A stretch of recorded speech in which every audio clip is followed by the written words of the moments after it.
And now it's time for another edition of What Would Jello Do? President Joe Biden, the last 100 days, part 3. We'll start with a little religion. What do we worship the most in this country? What deity? Well, number one, we worship money. Jesus Christ is a distant number 3. Number 2 is guns. We worship guns. And in spite of gun fundamentalism, among the majority of the public, including gun owners, including the National Rifle Association membership, they want a lot more done, not just with background checks, but to keep machine guns in particular out of the wrong hands, maybe out of everybody's hands, like most other countries in the world do, at least in their legal system. And the states are trying to take up the slack in both directions.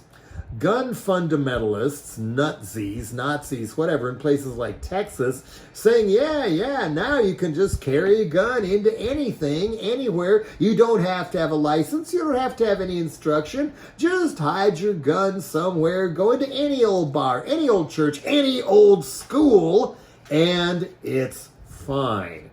We can't go on like this. There has to be leadership like this.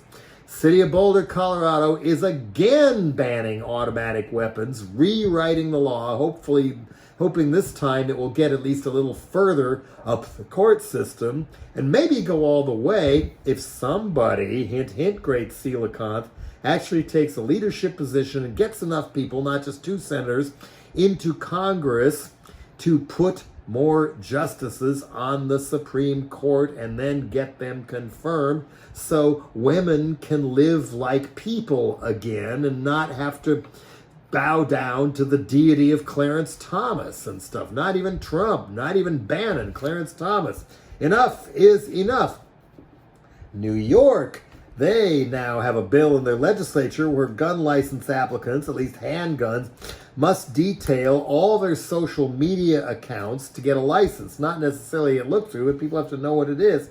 Let people look at those. 4 character references, 16 hours of safety training, 2 hours at a shooting range to prove you can actually shoot, and periodic background checks and contact info for significant others as well, and no guns at any public anything unless a posted sign, even in a bar, church, or school, says it's actually okay. Well, I've been saying for years and years and years, there's other ways to get around the Second Amendment that somehow says a well-regulated militia can be interpreted the way Antonin Scalia said it could be, a totally unregulated militia running around like January 6th yahoos and stuff. No. You can put a lot of that in its place, and even the Boogaloo Boys aren't quite so dangerous to police if instead of banning guns, ban bullets. Quit selling bullets at Walmart. Quit selling bullets at sporting goods stores. Sure, there's your rifle, there's your gun, shotgun shells too. You can't have them anymore. You can have guns, and that is it. And for the cops, they don't get bullets either. They get tranquilizers. That way, even if they just keep wanting to shoot people, saying, oh, it looks like they might have had a gun. Oh, their skin was the wrong color. Oh my God, he's white. I thought he was black. Oh, you're going to suspend me without pay for 2 weeks. Oh my God. No.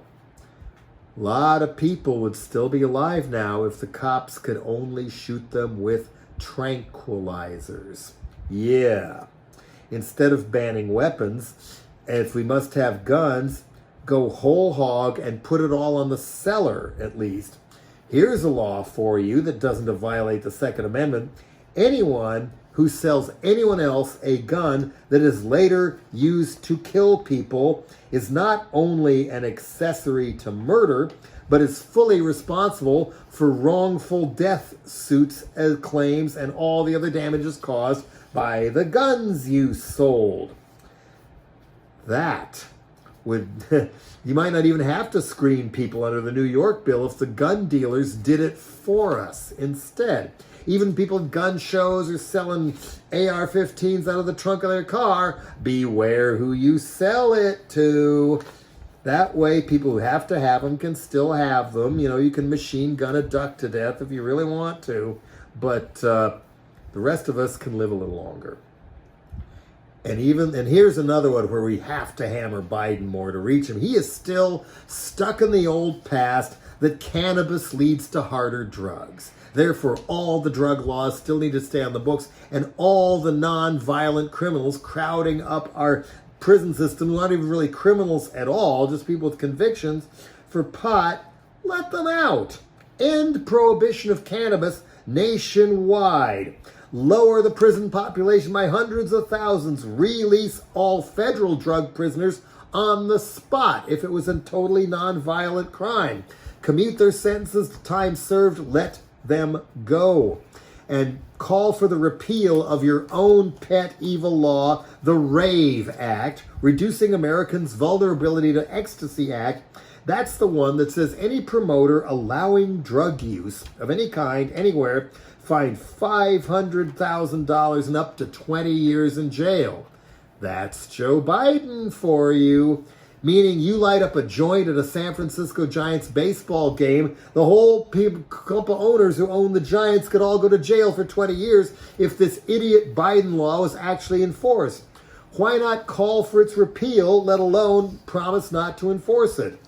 And lift the ban that's not a federal law on people who didn't register for the draft, modern draft dodgers, and lift the ban on people with drug convictions for access to public housing or aid to go to school. I even know somebody who's been a couple of metal bands I know, he can't go to college because he never registered for the draft. He's over 40 years old now. This is ridiculous. Disband all the ICE paramilitary forces that Trump put together to mainly function as his own private army, and lay down the law if Governor DeSantis in Florida really tries to start one of his own answerable only to him. That's private citizen militia stuff that should fall under federal terror laws, especially if he's sending them out to police voting precincts and things. That's why you want the federal judges out there watching too. For crying out loud, leave Julian Assange alone.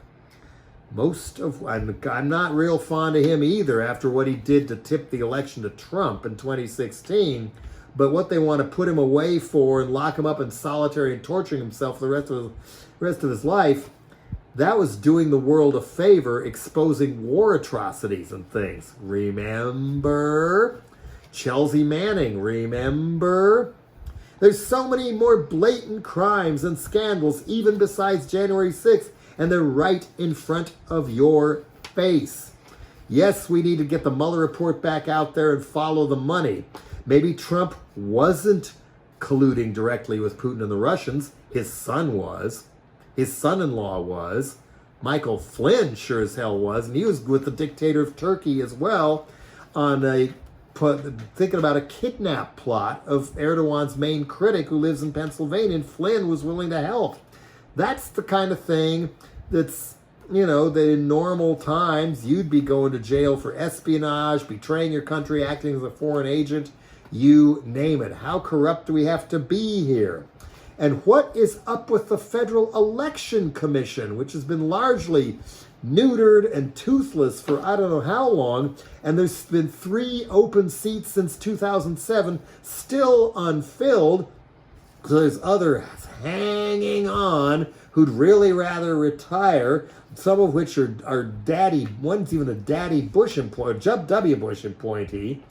And the reason we got to fix that is they're split down the middle. It's deliberately a 6-person commission, but last May there was a 3-3 tie on whether to go after the Trump campaign for and Trump personally for laundering not $6 million, not $60 million, but $617 million through dummy companies created by Jared Kushner to funnel all that money back to the Trumps.